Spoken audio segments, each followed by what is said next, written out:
आपका अब हरियाणा संयुक्त किसान मोर्चा से हैं और हरियाणा संयुक्त किसान मोर्चा के नॉन पॉलिटिकल प्लेटफॉर्म है, तो ऐसी क्या आफत आई कि किसान नेता को इलेक्शन में उतारना पड़ा? हरियाणा संयुक्त मोर्चा एक्चुअल में जो पंजाब के जत्थेबंदियों हैं उनका अपना एक स्वायत्त एक संस्थान है। इसी तरह से हरियाणा के किसान संगठनों का और हरियाणा के जत्थाबंदियों का एक वो संगठन था जो हरियाणा के कैडर की समस्याएं एसकेएम में बार बार रखता है और ये एसकेएम के जनरल बॉडी के मेंबर्स भी रहे हैं। तो जब ये ऐलानाबाद चुनाव आता है तो एक प्राथमिक पहल के लिए प्रदीप धनखड़ ने रिक्वेस्ट की थी, क्योंकि एक विचारधारा वहाँ पे एक रखी थी कि अल्टरनेट पॉलिटिक्स यानी कि राजनीतिक विकल्प के साथ सत्ता को सीधी चुनौती देना और ये दिखाना कि किसान की अगर आप मांगे मंजूर नहीं करते, किसान आंदोलन को आप हल्के में लेते हैं, तो किसान विधानसभा और पार्लियामेंट में जाके भी खुद अपना प्रतिनिधित्व करके अपनी बात रख सकता है। वो सीधा एक अवसर था गुरनाम चढ़ूनी के लिए, संयुक्त किसान मोर्चे के लिए। लेकिन जिस तरह से किसान न्याय यात्रा हमारे इन साथियों ने चलाई थी बड़ौदा में, और जिस तरह से हर बार पक्ष या विपक्ष कमज़ोर किसान चाहता है, मजबूत किसान नहीं चाहता, तो आज भी हम आपके चैनल से स्पष्ट कर दें कि हरियाणा संयुक्त किसान मोर्चा ने अपना कोई प्रतिनिधि राजनीति में कहीं नहीं उतारा है। लेकिन हमारे एक साथी विकल्पचार जो इस आंदोलन के 7-8 साल पहले से, जिन्होंने 993 करोड़ रुपए के मुआवजे वहाँ फसल बीमा के दिलवाए, वहाँ नहरों के लिए लड़ाई लड़ी, वहाँ उन्होंने किसानों के जो ट्यूबवेल कनेक्शन स्कैम था उसको उजागर किया। सबसे बड़े जो रजवाड़े थे चौटाला परिवार, उनकी छाती पे खड़े होकर ये सवाल किया कि आप भाजपा की गोदी में जाके बैठे हैं तो किसानों के पक्ष में अपना त्याग पत्र दीजिए। जब कोई साथी निकल के आता है तो नॉन जो पॉलिटिकल ऑर्गेनाइजेशंस होते हैं, हमने किसी राजनीतिक पार्टी के उम्मीदवार को समर्थन नहीं दिया, वो एक किसान के एक टेम्परेरी एडॉक तौर पे उन्होंने फीलिंग किया था वहाँ पे नॉमिनेशन। लेकिन जब एसकेएम वहाँ से भाग गया, चढ़ूनी वहाँ से भाग गया, तो ये मजबूरी होगी वहाँ पे कि विकल्पचार को जो किसान का स्पेस है, किसान का प्रतिनिधित्व है, वो ताल उनको वहाँ ठोकनी पड़ी। और चाहे उन पे गोलियाँ चलें, चाहे उनकी हड्डियाँ फ्रैक्चर हों, एक फैसला लिया है उन्होंने कि ये जो रजवाड़ों की ताकत है, और जैसे एसकेएम का और आईएनएलडी का वहाँ पे मैच फिक्सिंग चल रही है, लेकिन इन राजनीतिक पुरोधाओं के सामने किसान घुटने नहीं टेकेगा। मैं आपके चैनल के माध्यम से पूछता हूँ, यदि किसान आज सत्ता या विपक्ष कमज़ोर किसान चाहती है, यही बड़ौदा में हुआ, यही ऐलानाबाद में हो रहा है,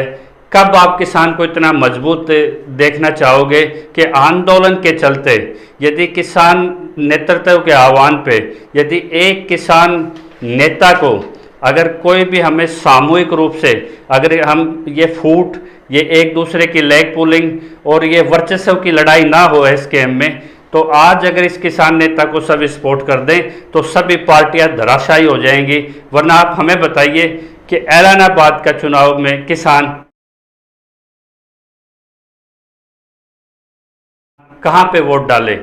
क्या वोट वो उस जेजेपी बीजेपी को डाले जो कहते थे कि एमएसपी कि हम रखवाली हैं, किसानों पे को अत्याचार होगा तो हम उसके रखवाली हैं। जब खरखोदा मंडी में 1121 से लेके 1200 गोहाना मंडी में जब वहाँ पे इस तरह की बाजरे की खरीद हो रही है, और गोहाना में जहाँ धान है वहाँ कपास दिखाया जा रहा है, जहाँ कपास है वहाँ दूसरी खेती है, यानी कि ऑनलाइन जब आपके डाटा और गिरदावरी ठीक नहीं है तो आप जो 500-600 रुपये की बोनस जो आप भावांतर की बात करते हैं, जो फ्लॉप स्कीम थी आपके मध्य प्रदेश की, जो हरियाणा में मानकावास में फेल हुई, जो टमाटर में भिवानी में फेल हुई, तो फ्लॉप स्कीम आप ऑनलाइन उस रिकॉर्ड पे कैसे इम्प्लीमेंट करोगे जिसमें फसल कोई है और गिरदावरी कोई और है? तो आप आज हर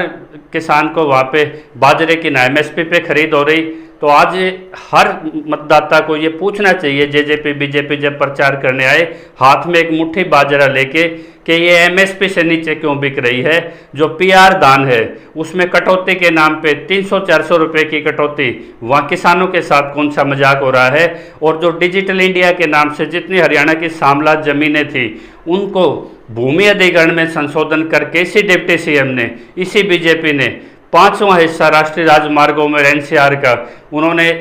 सीधा बगैर कंसेंट के किसानों की ज़मीन छीनने के लिए जो अमेंडमेंट किए, उनके पीछे क्या सच है? जो 997 एकड़ का जो साइलोज घोटाला इन्होंने किया कोविड काल में, उनकी जांच कौन करेगा? तो बड़े बड़े स्कैम हैं इनके पीछे। तो मुख्य मुद्दे से भटकाने के लिए ये कहीं ना कहीं एक मैच फिक्सिंग यहाँ पे चल रही है। अच्छा, अब ये बताइए कि इनेलो के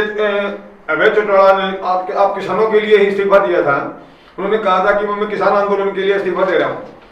और अब दोबारा वही उपचुनाव हो रहा है और वहीं से फिर इलेक्शन लड़ रहे हैं, लेकिन आंदोलन तो वहीं का वहीं है, अभी तक कोई समाधान नहीं हुआ है। इस पर सरकार की तरफ जो बोझ पड़ रहा है, क्या ये बेमतलब का बोझ नहीं है? इस पर क्या कहेंगे आप? ये जो दूसरे बार चुनाव वहाँ की जनता को झेलना पड़ रहा है, ये एक मूर्खता है उनकी, क्योंकि विपक्ष को आज सामूहिक रूप से इकट्ठे होकर किसी भी एक किसान नेतृत्व को आगे करना था, और सत्ता और विपक्ष को संदेश देना चाहिए था कि विपक्ष इकट्ठा होकर सत्ता से यदि आप हमारे आंदोलन की मांगों पे, एमएसपी कानून पे, प्रो फार्मर अमेंडमेंट पे, यानी कि किसान के मुद्दों पे आप सीरियस नहीं हैं, तो विधानसभाओं में हम अपने उम्मीदवार भेजेंगे। अभी जैसे कि चडूणी ने आवाज़ उठाई और एसकेएम से एक आवाज़ उठी है, सवाल उठा है अबे पे कि मांगे मंजूर नहीं हुई हैं, तो उन्होंने सिर्फ जो जेजेपी के पक्ष में आईएनएलडी का वर्कर टूट के चला गया था, और एक उनकी जो थू हो रही थी हर जगह कि डिप्टी सीएम इस्तीफा क्यों नहीं दे रहे, क्या आईएनएलडी, क्या डीएनए चौटाला का लुटेरा हो चुका है, तो उन्होंने सिर्फ ये था कि देवीलाल की लेगेसी से जुड़ने के लिए उन्होंने एक ये नाटक खेला था। लेकिन इस्तीफे के बाद किस ट्रैक्टर पे वो दिखाई दिए? टिकरी बॉर्डर, सिंगू बॉर्डर के कौन से तंबू में वो रुके? यहाँ एक तंबू लगा के उन्होंने एक हॉस्पिटल का भी एक सवांसा किया, उसको भी समेट लिया। तो कौन सी उन्होंने कुर्बानी दी, कौन सी उन्होंने गिरफ्तारी दी ये उंगली कटा के शहीद बनने का? और इन्होंने इतना दखल तक किया स्कैम में, जो इनके नेता हैं इसके टिकैत के माध्यम से जो योगी के पेरोल पे काम कर रहे हैं, और जिस तरह से कांग्रेस के और आड़तियों के पेरोल पे ये गुरनाम काम कर रहे हैं, इनका सहारा लेके भारत बंद की इन्होंने वो 25 से 27 पे शिफ्ट की, यानी कि अपनी सहूलियत के साथ इन्होंने वो राजनीति स्कैम में घुसाने की कोशिश की, और आज उसे धरातल को ये पाना चाहते हैं। यदि आंदोलन के चलते चलते अगर आज भी राजनीतिक दलों को कुछ संदेश किसान ना दे के खाली बीजेपी और जेजेपी का बहिष्कार कौन कर रहा है? किसान ही तो कर रहे हैं। जो किसान शहादत दे रहे हैं, मुकदमे ले रहे हैं, जो किसान लूट पिट रहा है, वो किसको वोट दे? क्या आज हम ये मानते हैं कि हमने अबे को बना दिया इलाहाबाद में, तो क्या वो बीजेपी के नेचुरल अलायंस नहीं है क्या? आज तक जितने भी अलायंस आईएनएलडी जेजेपी के, वो बीजेपी के साथ हुए हैं। तो किसान विरोधी ताकतों के साथ अगर उनको खड़ा होना है तो क्या फायदा ऐसी सीट का जिताने का? रही कांग्रेस की, कांग्रेस को जब वहाँ पे बीजेपी का उम्मीदवार लेना पड़ रहा है वहाँ पे उधार का, तो आज उनको चाहिए था कि वो किसान के साथ खड़े होते, और जैसे आम आदमी पार्टी है या जो भी विपक्ष हैं, सामूहिक रूप से मिलके किसी भी एक किसान प्रतिनिधि को हाथ रख लेते, चाहे वो रूपावास के प्रधान को रख लेते, विकल्प प्रचार को रख लेते, लेकिन किसी भी गैर राजनीतिक यानी कि किसी पार्टी से राजनीतिक जो पॉलिटिक्स जिसने देश के समाज को और देश को खोखला किया हुआ है, उनसे हटके किसी भी प्रतिनिधित्व को वो आगे लाके और वो धड़ाके से वो सीट जीतती। लेकिन आज वो सीट जाट गैर जाट आपके लगा लो कि कांडा वर्सेज रेस्ट ऑफ जो 65% और जो 45% और जो मार्जिनल जो सेट कर दिए गए जाति पे, ग्रामीण क्षेत्र पे, किसान आंदोलन पे क्यों शिफ्ट नहीं हुआ? यदि उपचुनाव किसान आंदोलन पे शिफ्ट नहीं होता तो ये एसकेएम जो हायर संस्थान है किसानों का, जिसका हम भी सम्मान करते हैं, आज उसके लिए शर्म की बात है कि पहले 3 आदमियों की टीवाईसी कंपनी नाम की मीटिंगें दिखाती थी एसकेएम की,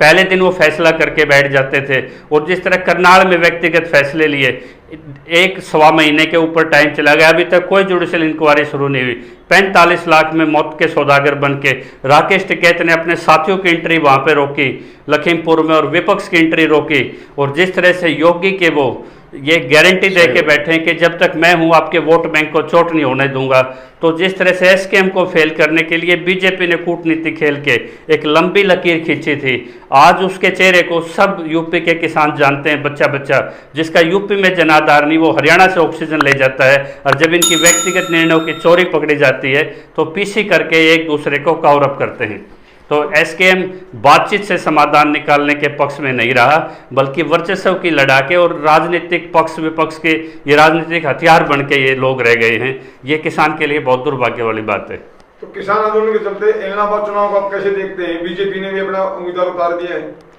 देखिए, यह आंदोलन एक एक वोट, एक एक हज़ार रुपये, एक एक परिवार की 10-10 पानी की तरह वहाँ पे पैसा बहाया जाएगा। जिस तरह सरपंचों को मैनेज करके पहले ही ये खेल कर चुके हैं खट्टर साहब, और जिस तरह से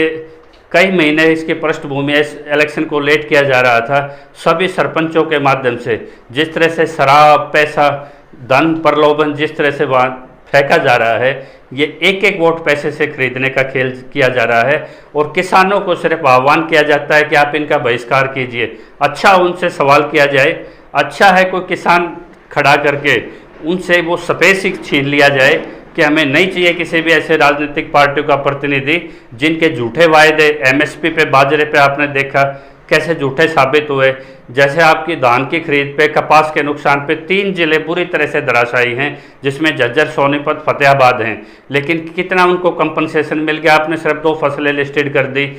जितना किसान आंदोलन के रहते किसान को नुकसान हुआ है, इतना तो आंदोलन से पहले भी नुकसान नहीं हुआ था। और राष्ट्रीय स्तर पर जिस तरह से पेंडोरा का स्कैम था, पेनोरमा स्कैम में प्रधानमंत्री की सीट गई थी पाकिस्तान की, आज उससे भी बड़ा स्कैम है। लेकिन गवर्नमेंट एजेंसी जो ऑफशोर ट्रस्ट इन्होंने विदेश में बनाई थी, करोड़ों के स्कैम इनमें हुए, आज उसके रिकॉर्ड को भी अपने पास नहीं ले पाई। जिस तरह आपके मुद्रा पोर्ट पे इस सदी की सबसे बड़ी हीरोइन की 3 बार खेप पकड़ी जाती हैं, नस्ल और फसल दोनों खतरे में होती हैं। इतने बड़े बड़े विषय होते हैं, लेकिन वो खाली इसलिए दब जाते हैं। मजदूरों के 35 साल से जो कानून बने थे, लेबर लॉज, एक झटके में वो ख़त्म कर दिए गए। लेकिन जानबूझ के खाली 3 बाजार के कानून, जो बाजार के जो नेता थे, गुरनाम चढ़ूना शाहबाज डेयरी का सबसे बड़ा वहाँ पे ये, उसमें राइस मिल के भागीदार सबसे बड़े यार्ड थी, और ये सिर्फ उस मंडी के आड़ती की लड़ाई लड़ रहे हैं। एमएसपी कानून पे हमारे यही मतभेद इनसे है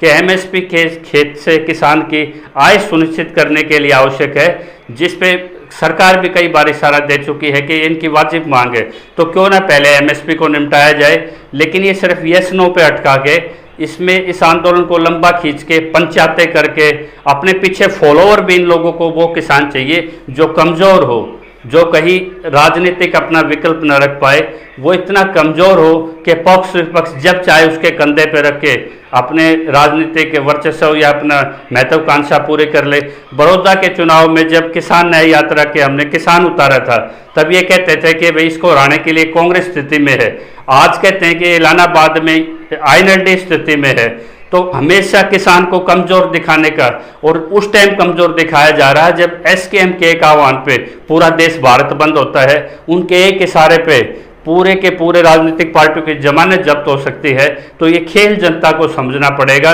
कि सभी राजनीतिक दलों को अगर ना करनी है तो नोटा के विकल्प के तौर पे, वहाँ ये विकल्प प्रचार नहीं, किसानों के लिए विकल्प के तौर पे निकल के आए हैं। तो कम से कम जो साथी आपके बीच 11 महीने टिकरी बॉर्डर पे अपनी हड्डियां गला रहा था, जो किसान साथी लगातार सिरसा में इलाहाबाद की समस्याओं में दिन रात खड़ा था, तो आज उसको पहचानने से इनकार कर रहे हैं। आज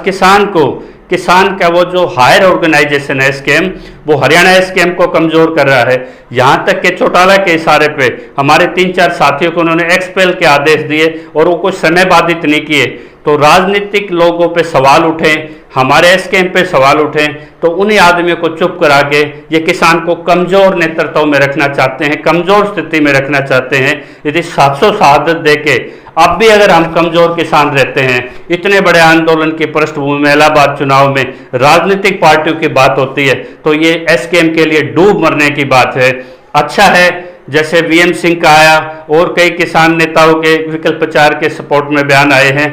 कम से कम देश के शीर्ष नेताओं ने जो जमीनी स्तर से जुड़े हुए हैं, उन्होंने तो अपने साथियों को पहचाना है। तो इस तरह से एक साइलेंट रोल करके यहाँ पे वॉक ओवर दिया जा रहा है, जो किसान के लिए बहुत ही खतरनाक साबित होने वाला है।